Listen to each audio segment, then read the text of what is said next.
Welcome to another episode of the PPE Clinic. Welcome to another episode of PPE Clinic. And today I'm just going to be going randomly about a topic that is very important to you as a business person, particularly if you're an entrepreneur. It's just starting and you don't have the full complement of staff in every department. I'm going to be talking about 10 or 11 things that you can do that would improve your sales and that will help you with sales. Whether you like it or not, sales is like the lifeblood of your business. If you don't keep bringing in businesses, you're going to go out of business. Now, people say that cash flow is the lifeline or the oxygen of the business. I can guarantee that sales is the one that supplies you that particular oxygen. And that's why it's very important that you understand and do things that could improve your sales. So I'm just going to list out 11 things that would help to boost your sales as an entrepreneur, as a small business owner. Number one, you need to understand that sales is the supplier of oxygen to your business. If you don't keep bringing in new business, you're going to run out of business. I've stated that earlier. So you need to focus on it. You need to understand that it is the number one pillar of what you do. If you think that, just like this old saying that goes, that just build the best app and then they will come to you. That is very wrong. There are a lot of very good apps in the market these days. There are a lot of competition and it's increasing on a regular basis. You need to be able to sell your product if you want to actually survive in this corporate business where we have. Number two is to have clarity on the value you're adding. So for example, whatever product you're selling, you need to ask yourself, what exactly is the value am I adding to my customers? What are they going to gain when they use my product? What is the benefit to them, to the people around them? How does this solve their problem? You need to be able to articulate what it is, and don't articulate it in such a way that it looks very bland, like what that guy is saying, what this guy is saying. You need to say, look, my product, what value am I adding to my customers? What value are they gaining from it? What value to the environment? What value to this person? And so on. And then a follow-up to that is the third point, which is you need to understand what is different about you. Even in the midst of commoditized product where everything looks similar, you could actually ask what exactly is the difference. For example, I was asking a friend of mine and he was saying that, look, if you want to go online, if you want to buy data, buy from this kind of person, their data is fast but it's expensive. This other guy's data is slow but it's cheap, and so on and so forth. You need to ask yourself, what is different? What is my unique selling proposition? What is different about what I'm selling? What would customers see that when they see this, they know that, okay, this is this guy's product? You need to ask yourself that question. Number four now, be solution minded. Be solution minded. A lot of people, when they sell, they are just interested in the transaction. They want to just go to the customers and then they get there and then the customer say, oh, buy this from me. The customer buys. They don't care whether it actually sits on the customer line of problem solving process. Now, so what do I mean by that? So a lot of people, when you go to sell, sometimes your product that you're selling might not be appropriate for that person. You need to accept that fact. And then when you get to that point and you realize that your product is not the best for this person, you need to be solution minded enough to say, look, this product will not serve you well, but I know a product, maybe it can even be a competitor's product, it can be a partner product, it can be anything. Say, look, why don't you try this one since I cannot solve your problem? That is what it means when you say you're solution minded. Now, don't think that because you recommended alternative product that better suits the customer's problem, that better solve the problem, you have lost the customer. Because at the end of the day, if you provide that solution, when they need help, when they need to solve another problem, they most likely will remember, because here he actually was able to sort out their problem. So that is what I mean by when I say be solution minded. That is what I mean when I say be solution minded. You need, and then as part of being solution minded, before you go to pitch a particular client, before you even speak to that client, whether it's an individual client, a corporate organization, or even a market, you need to articulate in your head that, okay, how would this, my product, how would this, my service, solve the problem from beginning to the end? So before you go out, you need to have solved that problem in your mind. Whatever problem you are going out there to sell, solution rather, you're going out there to sell, you need to have thought about the process. This is how it will solve their problem. If you cannot articulate how your service or your product will solve problems for them, then you do not need to go sell it. Number five, once you step out there to sell, you need to be able to ask directly. You need to be able to ask them directly. Look, selling this particular thing, I need you to buy from me. When do you want to buy? How do you want to buy? When will you buy? And so on and so forth. A lot of people, salespeople, they would have gone through the whole process of selling. They would have said about what beautiful the product is, how solid the product is, how very important the product is, how cheap it is, how much of the solution, and then they wrap it up at that level. They don't ask for the sales. Like, look, when do you want to buy? How much do you want to buy? How many quantity? How do you want to hold it? When do you want me to deliver? So they are not able to close quite a number of sales in that line. So that is also another. Number 6 is you need to appreciate the no. A lot of people will tell you no. A lot of people would not like your product. A lot of people will not be interested in your product. You need to be able to accept that.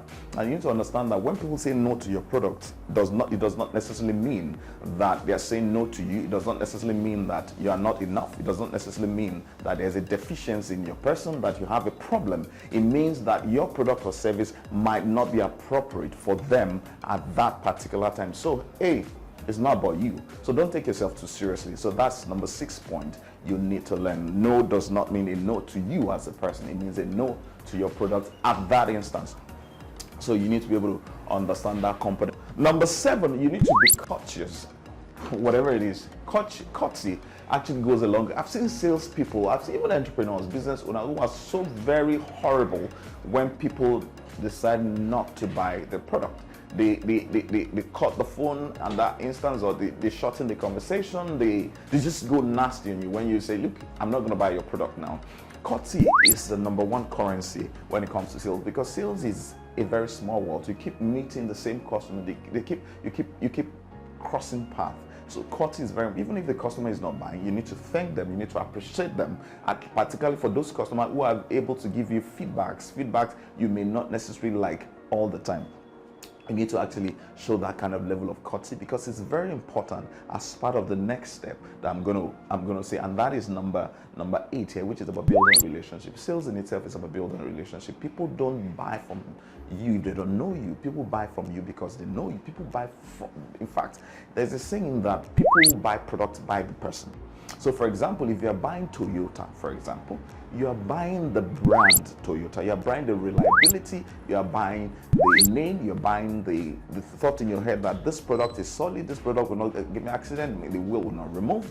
Those are the things you're buying, which is why you would buy a known brand and may not buy a brand that is unknown. And that is the difference. So the same way, when you build a relationship with people, they're likely to buy. So you need to start investing in relationship. You need to start asking yourself, how can you add value to these people? How can you add value to that person? How can you, connect with that person? Because these things that you're doing is helping you to actually build a relationship from here and move them to there at the point as you keep building when they need that product. If you want to buy a car today, you are going to most likely first of all think of Toyota, you're going to think of Mercedes-Benz, you're going to think of Honda, you're going to think of now, you're going to go Hyundai or Kia. You know why you would think first of them before you think of something like a Porsche or a Cadillac or whatever brand that is not in Nigeria, because you've had a long-term relationship with them. You built that relationship. So when you think about the service or the solutions they're offering, which is transportation now, first of all, think of buying. In fact, a lot of people instinctively will either go for a Toyota or Honda because of the long-term relationship and availability of this product.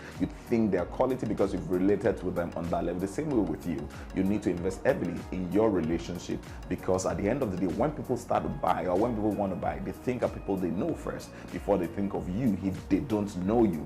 And that building a relationship is not necessarily about saying hello to them or sending SMS. It's about how you position yourself as a salesperson or an entrepreneur, what they see about you, whether even in the media, how you use your social media platform, how you share information with them, how you communicate in your WhatsApp messages, how you communicate in different things that you can do across the platforms that are cheaply available. You could build a lot of relationship leveraging on digital media, leveraging on electronic media. That is a very solid relationship building platform that you can do. And one of the ways you could do is by constantly adding value through information to them, so that when they are thinking that I want to buy this at this point in time, they actually buy from you. Number 9 now is You need to listen. You need to listen. A lot of people don't listen. You have salespeople, once they are finished with their speech, the only thing they want to talk about is when are you going to pay money? Yes, I already said you're going to ask for it, but more importantly, you need to talk to your customers. You need to listen to your customers. You need to learn to listen to your customers. In fact, if you're having a conversation, for every 30 minutes of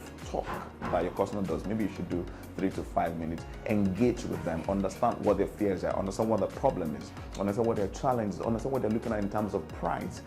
Get a very good grasp of what they need, and that is the skill of listening. It will take it from here to there. You need to be able to listen. Listening is not just about hearing what they're saying, it's about understanding the mindset behind what they're saying, understanding the fear behind what they're saying, understanding the issues behind what they're saying, understanding the challenge, understanding what they want, understanding the aspiration. And then once you clearly understand that, you have listened to them, you can now provide solution, and your solution will be more effective. And then also, when people think and understand you listened to them, you're most likely you're most likely going to close the sale than if you never listen to them. You're just interested in selling your product. And then number 10.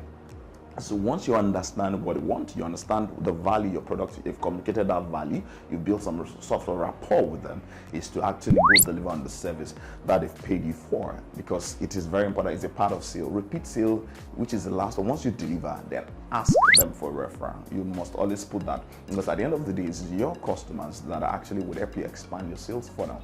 Now, you've seen a lot of time, I'm sure it's happened to you. You go eat in a very nice restaurant, and then a friend is saying, I want to eat around this area. The first thing you do is say, look, go to this restaurant because that restaurant actually delivered the value that you needed, and then so you can easily refer them. Then, so once you deliver, you also can ask, look, I have delivered this product for you. Can you give me 2, 3, 4, 5, or 6 people that will need this kind of service, that have this kind of problems or this kind of issue that needs solution to, so that I can reach out to them. And then when you're calling those people, it's no longer like a very cold call, because you're saying, look, I got your number from this person who used my service, and then he thought this service would be of benefit to you. So that is one way to actually expand.